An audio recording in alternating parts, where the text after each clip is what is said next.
Well, I'd like to share another tale with you from the fair county of Cheshire, and this one, it takes place in a small village called Rostherne. And isn't it just so often the way that these strange, curious tales, they happen in tiny little villages? And Rostherne is just one of those villages. You might have been through it. You might well have gone through the Rostherne gate if you've ever driven in your car into Tatton Park. Now, you wouldn't have passed through the village there, but if you were to turn around and head out, straight opposite that gate, you will get to it. There's a couple of dozen houses.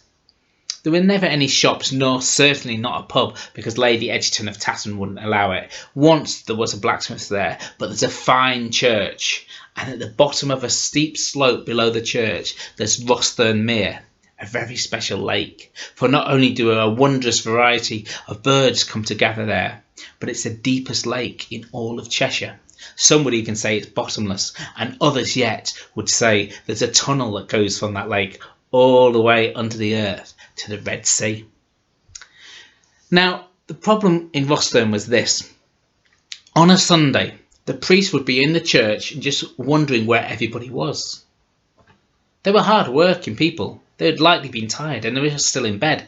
You see, there was nothing to wake them up. There was no bell to ring on the church.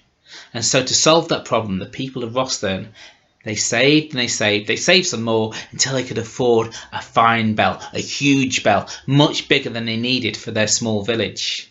You see, they were proud and they wanted to show off. And the bell, well, they didn't have it made in the usual way. They didn't have a founder come and make it in a bell pit at the church itself. No, they wanted it made at the best bell foundry that they could find. And the bell, much bigger than was needed, much finer in tone, it was cast, it was brought a great distance, and it was delivered to Rostherne. Except the bell founders, they brought it and they left it at the bottom of that steep slope below the church, beside the mere. And the people then of Rostherne, they realised their mistake. In their pride, they bought this bell which is far bigger than they needed, and now they had to get it right to the top of that slope.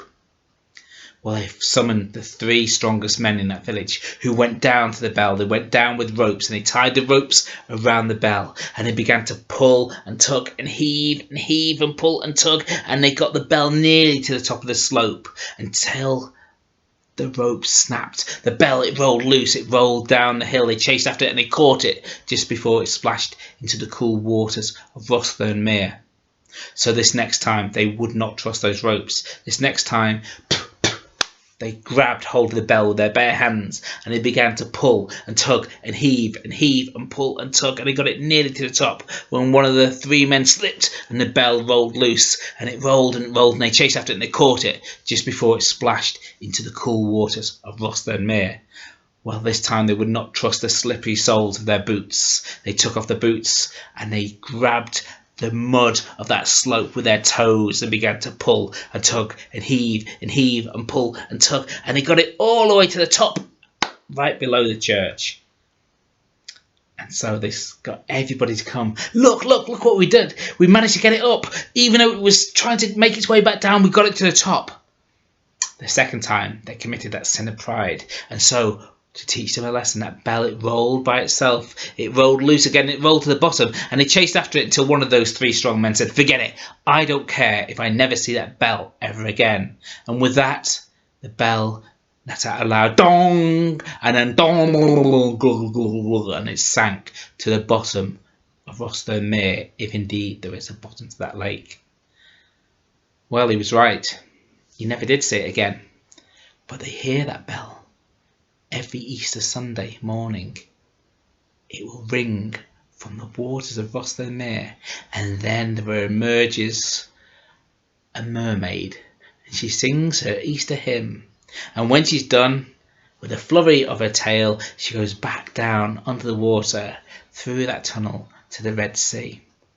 And I promise you, if you go down to Rostherne Mere on an Easter Sunday morning, you stand with your back to the church and you look out, you will see a mermaid. Now, you won't be able to go out this year if we're all staying in our homes, but maybe sometime, if you go there, you stand next to that church and look out. It's true.